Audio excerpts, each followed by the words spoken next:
Good morning, everyone. Good morning, sir. We are the group Marites for Life. Today, we are going to tackle about technological change.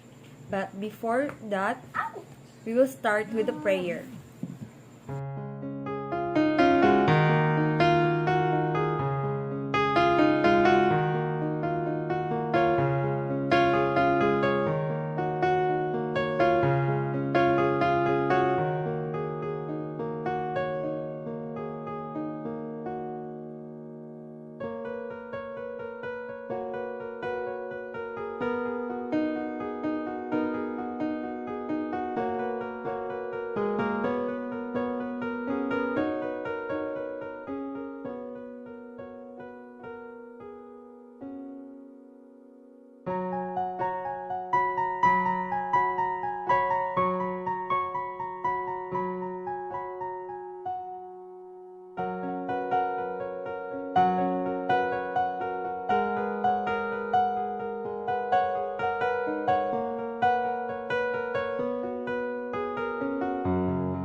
So, technological change. In this topic, you'll know how technology change or how fast technology change. So, from the word itself, you'll know it talks about technology. So, what is technological change? A technological change can be defined as an increase in the output possible with a given level of inputs through the process of course, the invention, innovation, and diffusion. So there are three processes of technological change, which are the invention, innovation, and diffusion. So, invention. A technological change involves the invention of technologies and their release as open source via research and development. Research and development is a process by which a company obtains new knowledge and uses it to improve existing products and introduce the continual improvement. So, there are also three components of invention, which are the utility, design, and plan. Utility. So, utility patents may be granted to anyone who invents or discover only new and useful process, like machine, article of manufacture, or composition of matters. So in short, they are the one in charge of giving you a patent when you invested or discover. The second is design. Designs patents may be granted to anyone who invents a new, original, and ornamental design for an article of manufacture. And the last one is plant. Plant patents may be granted to anyone who invent or discovers and asexually reproduce any distinct and new variety of plant. So let's move on to the second process of technological change, which is the innovation. Typically, though, as a new product, technological innovation may also be a new process of production, a substitution of a cheaper material, newly developed for a given task, in an essentially unaltered product, or the reorganization of production, internal functions, or distribution arrangements, leading to increased efficiency, better support for a given product, or lower cost. Technological innovations often involve both tools and procedures, products and processes, interacting in new ways. Known drugs may be found to be successful in treating new illnesses, or changing the production line may yield improved rates of production. Many of the construction industries technologies involve such combinations of hardware and software. So, as you can see, there is an example. Henry Ford's invention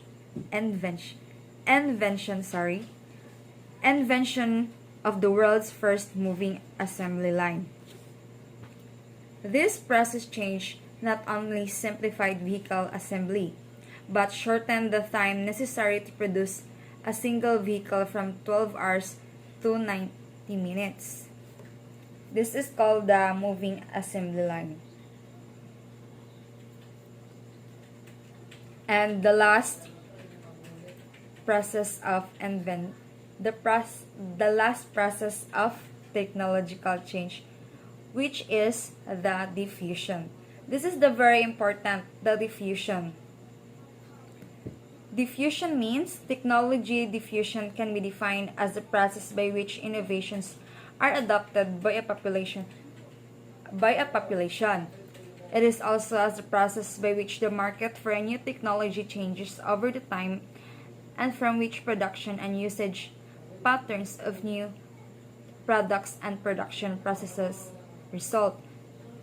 Example, a society may have adopted the internet faster than it adopted the automobile due to cost,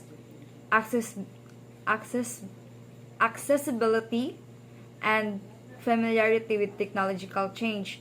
So those are the three processes of technological change. So we have here example of technological change, so which is electricity. So we are all familiar with electricity naman, diba? Because we use it every day.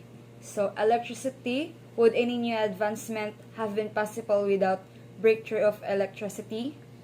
Obviously not. Since early discoverers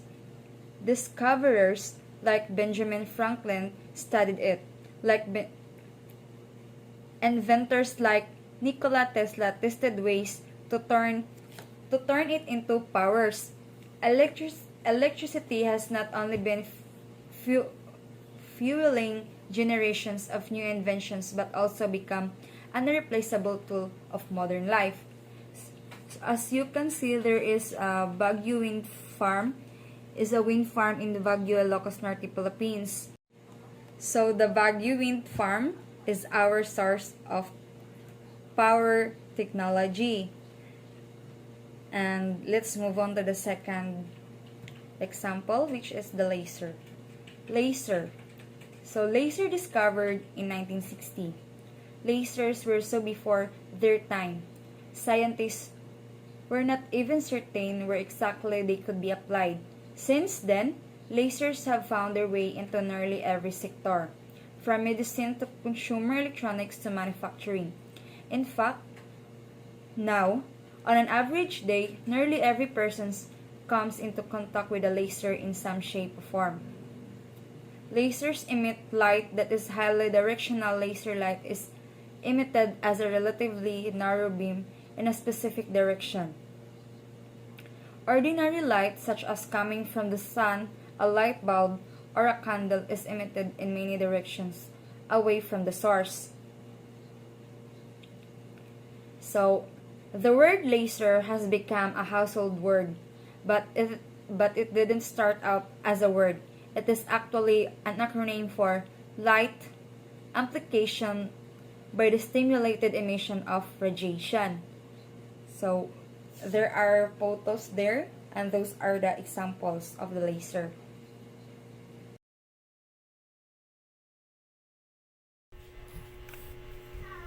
So we will go on to the next examples of the technological change. Number 3 is the semiconductor chips. Many major technical advances became the springboard for countless other new innovations.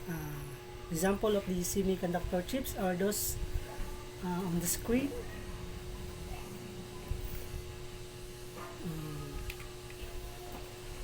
The semiconductor chip with many components such as transistors. That is the transistors. and wiring opened the door to the evaluation of the evolution of the laptops, computers, and many others like smartphones and tablets. So the transistor is composed or is an electronic device comprising numerous components that we call the integrated circuit or the IC. From the perspective of the functionality, semiconductor memory chips store data and programs on computers' data storage devices. So this is the example of the semiconductor chips or the IC. That one, the processor chip of the computers. So the next is example of the technological change is the quantum computer. So I think some of us don't know what is the quantum computing. For us to know, this is the upgrade of the computers of the laptop as of now. So quantum mechanics is the invention of the computer, and especially the personal computer will continue to shape our lives. In October 2019, it was announced the quantum mechanics or the quantum computers, which uses quantum mechanics to massively increase processing power.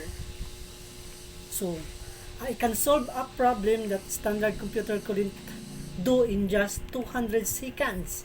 So thinking that the processing is fastest with 200 seconds, marking a new realm of potential application to explore. So that is the example of the quantum mechanics.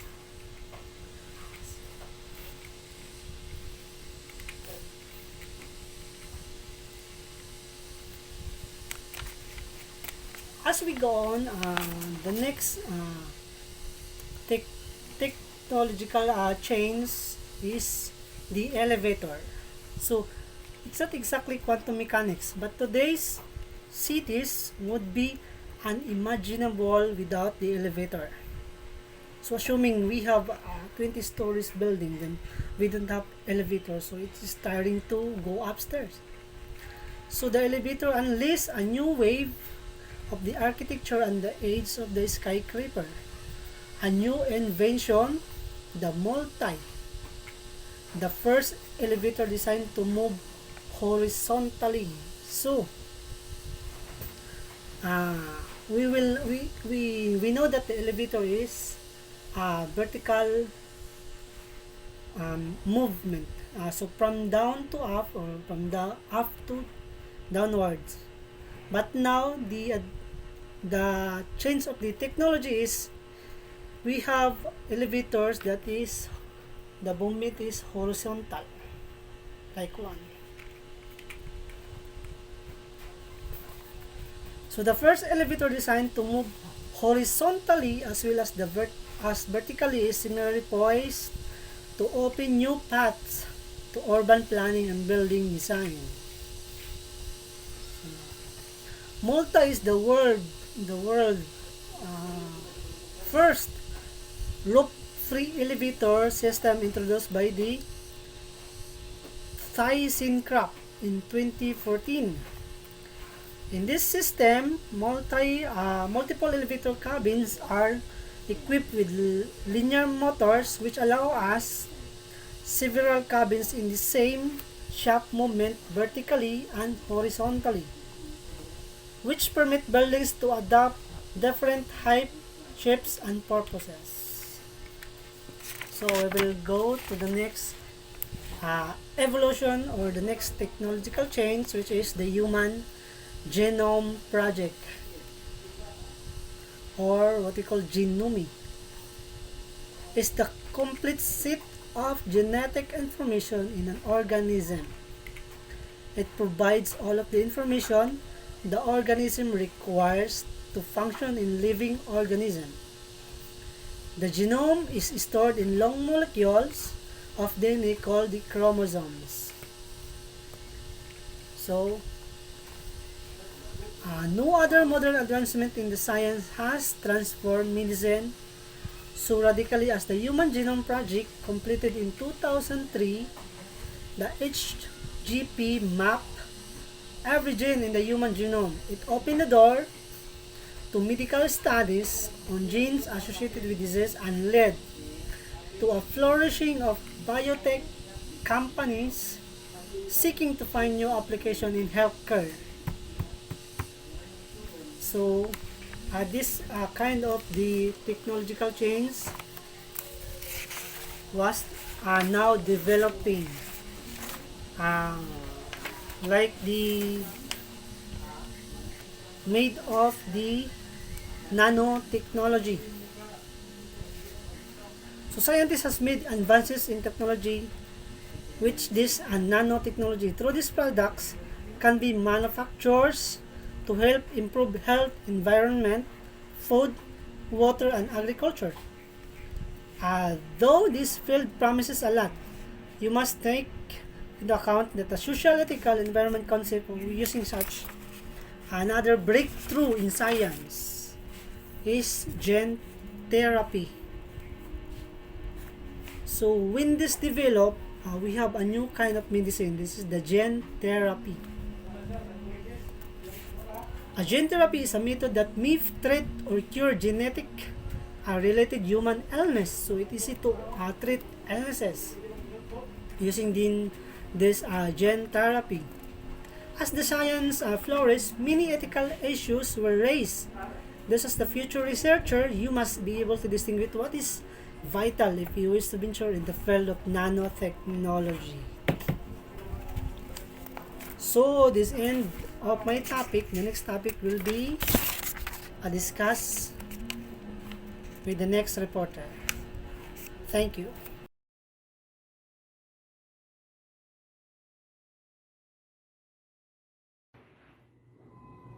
Seven, automobile. The automobile is financial of all mobile challenge.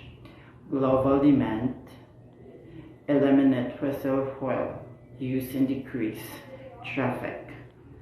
Enter a next generation hybrid cars, electric cars, and driverless car. And the automobile is a self-driving car, autonomous vehicle, driverless car, and also robotic car. Number 8.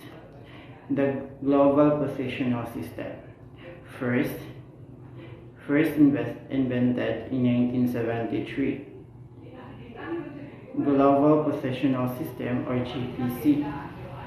Using the satellite, pinpoint of location, help you indicate. An example ani is the Google Map. The smartphone become unique.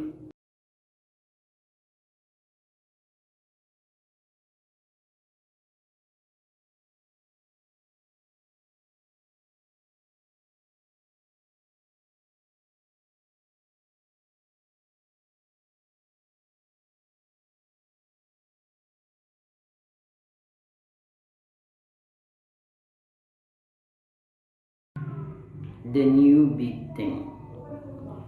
The new big thing is technical advancement.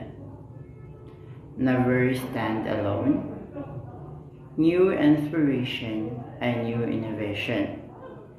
And the pros and cons of technical development. Very rapidly developing and becoming an important to share an information. So everyone using technology to education, to communication, to help purpose, job creation, and business growth. The example The example: past, communication through letters to a time deliver the message. Now, it's very easy. You can use the message using our mobile phone or the internet.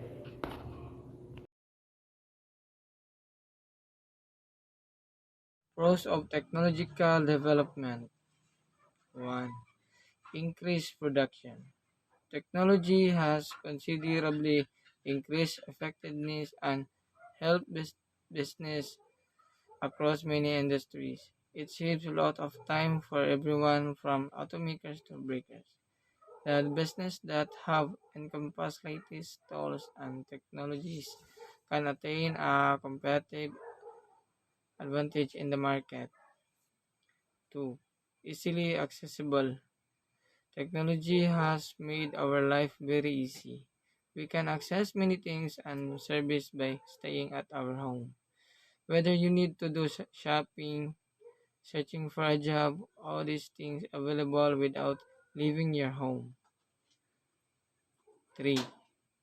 Increased job opportunities. Development of technology has created a big number of new jobs in the market. In this techno-friendly age, a new group of employers is needed to work efficiently that can maintain and develop the new technology in homes and business. 4. Better communication. Get in touch with your friends and family now becomes very easy. You can talk from one corner of the world to another. It creates an amazing environment and a better understanding between different cultures. There are a number of interesting ways to communicate. 5. Different learning methods. Implementing technologies into the classroom enables students to explore and access to different ways of effective learning. It makes possible that some students learn in a lecture environment, others might be learning better from educational software. When students are given the choice of different learning ways, they will explore and try different tools and techniques, and in this way, they learn the best strategies and themselves.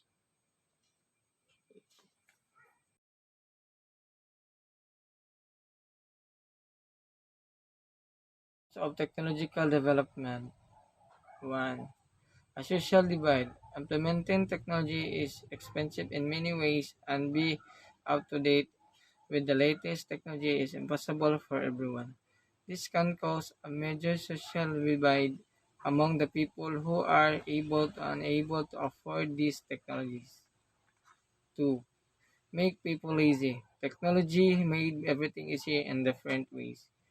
People are slowly getting forget how to do things in the old-fashioned way hard work. When you need some information, no need to find a dictionary or going to library. You can simplify type a question and get an answer instantly on the internet. This takes no effort or physical hard work and spending much time in the internet making people inactive. 3. Can be a distraction. Using technology in the classroom affect learning. When students use tools and technologies in classroom, they might be distracted via things like gaming, social media, browsing, etc. Students are often seeing walking with looking down at their phones rather than communicating friends around them. The sad truth is that students are becoming the victims of technology. 4. Privacy. When you use technology in our daily life, privacy is a big issue. It is very important that personal information and, and data be safe. Different apps and tools ensure privacy measure, but are it enough to be safe from potential privacy risk? In the end, we can say that technology has its advantage and disadvantage. It's up to the user to decide whether the good overshadow the bad. The most important thing is the how can we get best of technology.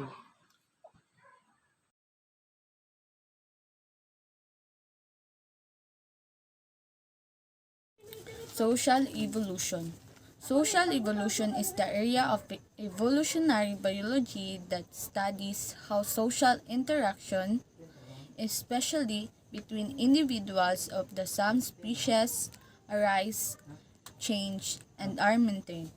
A particular focus is on how cooperative behavior can be beneficial despite the intuitive advantage of being selfish. Example of social evolution. Some simple examples include breeding, populations, and the dynamics of fish, schools, and bird flocks. When this group controls are very strong, some of the more marked transitions result. Importance of social evolution. Social evolution is a continuation of biological evolution. The difference is the presence of mind, language, and thinking. Therefore, society can be viewed as a living and rational system. The engine of social evolution is knowledge.